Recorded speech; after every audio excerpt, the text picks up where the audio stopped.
Señor Jesús, con tu poder puedes cambiarme. Sáname, Señor. Que el Señor nos regale su sabiduría, su gracia en nuestro caminar en este mundo para poder ser cada vez más cristianos.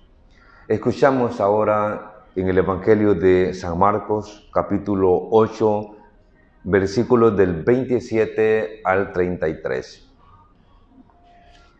En aquel tiempo, Jesús y sus discípulos se dirigieron a los poblados de Cesarea de Filipo. Por el camino les hizo esta pregunta: ¿quién dice la gente que soy yo?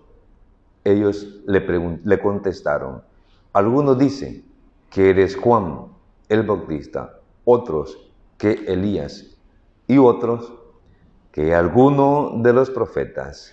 Entonces él les preguntó: ¿y ustedes, quién dicen que soy yo?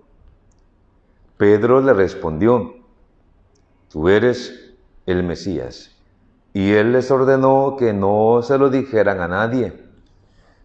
Luego se puso a explicarles que era necesario que el Hijo del Hombre padeciera mucho, que fuera rechazado por los ancianos, los sumos sacerdotes y los escribas, que fuera entregado a la muerte y resucitara al tercer día.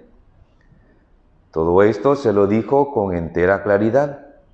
Entonces Pedro se lo llevó aparte y trataba de disuadirlo. Jesús se volvió y mirando a sus discípulos, reprendió a Pedro con estas palabras: apártate de mí, Satanás, porque tú no juzgas según Dios, sino según los hombres. Palabra del Señor.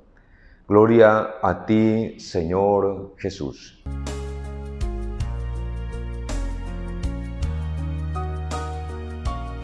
Ya ha caminado un poco Jesús con sus discípulos. Bien podríamos nosotros decir que como todavía está quizás un poco cerca la idea de Juan, de muchos profetas que están en base, y como nosotros muchas veces nos gusta comparar aquí, comparar allá, a este y al otro, somos como buenos para poder estar comparando. ¿Quién dice la gente allá alrededor, de forma exterior?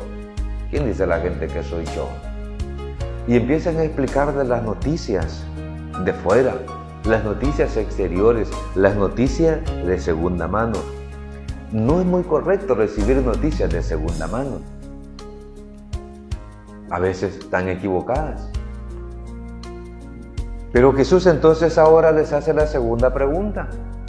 Y ustedes, ya nosotros, que de alguna manera hemos caminado leyendo, escuchando la palabra de Dios, aquellos que habían caminado con Jesús, ya habían visto muchos signos que había realizado en el caminar de su formación. ¿Quién dice?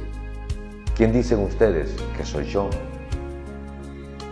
Y entonces ahora empieza a aflorar la idea ya de Pedro, que es la conjugación quizás de todos los apóstoles, presentando realmente ya a un Jesús como aquel que viene como Mesías, como Salvador, como profeta, el que viene a enseñarnos a vivir. Ahora Pedro corresponde muy bien la idea de nuestro interior, lo que tenemos dentro. Ahora ya es necesario dar un siguiente paso. La crucifixión, la resurrección de Jesucristo. Es lo que no entendieron muy bien aquellos, porque estaban viendo todavía a un Jesús realmente, como nosotros nos gusta decir, milagrero. Un Jesús ya del Calvario ya no nos gusta. No nos gusta sufrir, nos quejamos muchas veces. Es la actitud de Pedro en ese estilo. Por eso es que entonces nosotros debemos realmente ver en conjunto a la vida, entre alegrías y tristezas. Nuestra vida se va caminando.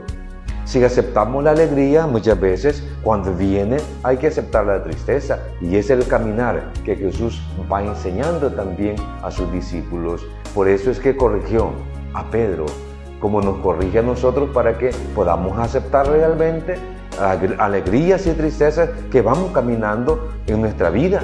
Y así tenemos que ir caminando porque somos hijos de Dios y Él es el ejemplo. Muere en una cruz, pero resucita para darnos salvación.